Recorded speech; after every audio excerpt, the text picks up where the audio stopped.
namiji dan durin uwa ne, namiji ba dan goyo bane ba. Idan ya ka hannu ya ce zai mare ki, yana marin ki, yana saukewa ki dora, yana zagin uwarki ki zagi uwar shi, yana zagin ubanki ki zagi uban shi. Ni na gaya miki duk abin da ya miki ki mishi, ni na saka a rayuwa.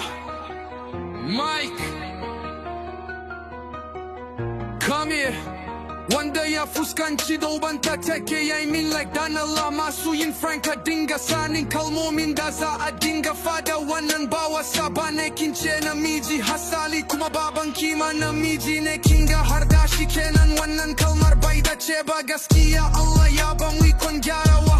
Allah ga baiwar kananya, Allah karka bata damar yin aure ta mutuwa haka.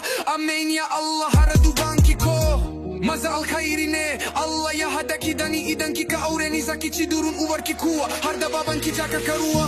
Haka uwarki take yi da babanki fa, har da ubanki kenan shegiya mahaukaciya. Allah ya sa ubanki yana raye domin ya girbi abin da ya shuka.